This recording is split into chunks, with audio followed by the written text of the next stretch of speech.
હંમેશા પોતાના ક્ષેત્રનું ધ્યાન રાખતા હોય છે. અને જેએસ અને હરિભાઈ બંને માણસાના વિકાસ અને હરિભાઈ મહેસાણાના વિકાસ માટે ભારત સરકાર, રાજ્ય સરકારમાં સતત પ્રયત્નશીલ હોય છે. મિત્રો, ગઈકાલે નરેન્દ્રભાઈ ગુજરાતથી ગયા અને એક દિવસ આગળ 11મી તારીખે એમને સોમનાથ સ્વાભિમાન પર્વની શરૂઆત કરી. 1000 વર્ષ પહેલા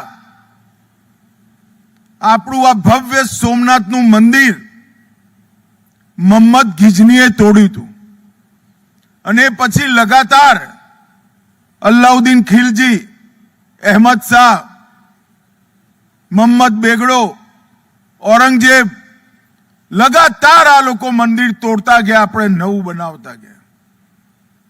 તોડવા વાળાને તોડવામાં વિશ્વાસ હતો, બનાવવા વાળાને બનાવવામાં વિશ્વાસ. અને સાહેબ 1000 વર્ષ પછી જુઓ, તોડવા વાળા બધા ક્યાંય ને ક્યાંય ગુમ થઈ ગયા અને સોમનાથનું મંદિર આજે પણ અડીક સોમ સમુદ્ર પર ઉભું છે. અને આ સોમનાથનું મંદિર સરદાર પટેલ, કે.એમ. મુનશી, જામ સાહેબ અને આપણા પહેલા રાષ્ટ્રપતિ રાજેન્દ્ર પ્રસાદ જેવા મહાનુભાવોએ સંકલ્પ કરી પુનઃનિર્માણ કર્યું હતું. અને સંકલ્પ પાછળનો આશય શું હતો? કે સોમનાથ પરનો હુમલો એ મંદિર પરનો હુમલો નહોતો, એ આપણા વિશ્વાસ પર, આપણા ધર્મ પર, આપણા સ્વાભિમાન પરનો હુમલો હતો.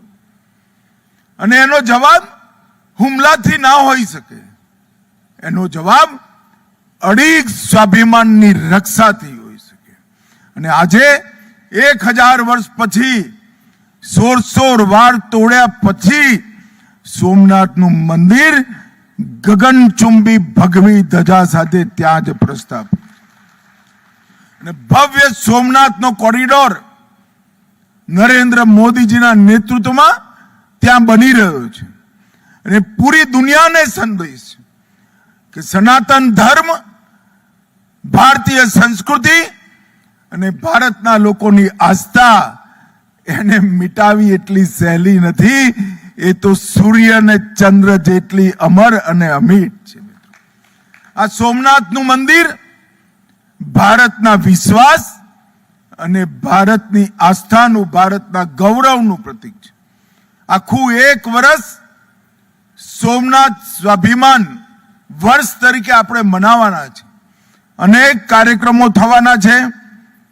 ભારતની આત્માને ઝંઝોળવા માટે, ચેતનાને જાગૃત કરવા માટે અને સનાતન ધર્મની જડોને પાતાળ સુધી, ઊંડે સુધી લઈ જવા માટે આ સોમનાથ સ્વાભિમાન વર્ષ આપણા સૌ માટે મહત્વનું છે.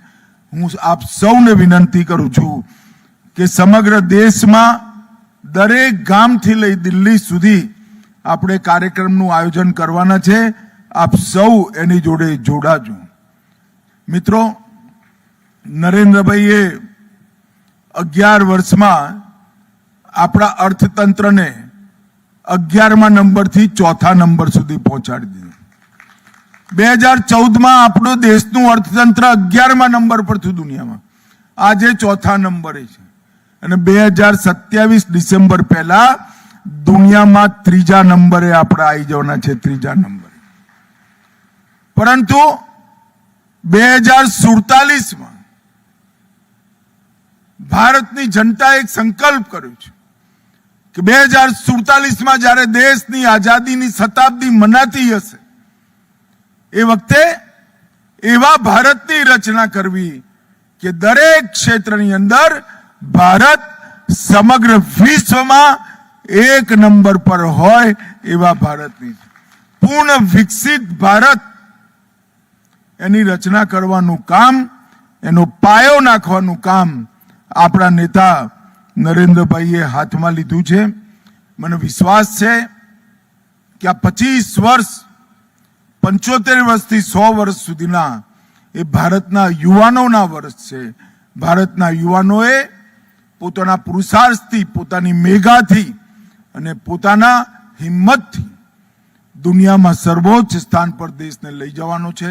માણસા, ગુજરાત, આપણે સૌ એના હિસ્સેદાર બનીએ એવી મારી અભ્યર્થના. ફરી એકવાર જે લોકોએ, વિશેષ કરી ભૂપેન્દ્રભાઈ પટેલ, વડાપ્રધાન નરેન્દ્રભાઈ, ભારત સરકાર અને ગુજરાત સરકાર અને અમારા બંને ચૂંટાયેલા પ્રતિનિધિઓ ધારાસભ્ય જે.એસ. પટેલ અને હરિભાઈ, એમને આ ગામના વિકાસ માટે, નગરના વિકાસ માટે જે કંઈ કર્યું છે એના માટે માણસાના નાગરિક તરીકે હું હૃદયપૂર્વક સૌનો આભાર માનું છું મિત્રો.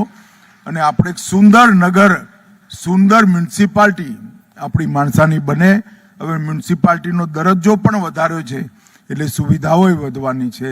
તો આપણે સૌ એને જાળવીએ એ જ અભ્યર્થના. વંદે માતરમ. ભારત માતા કી જય. ખૂબ ખૂબ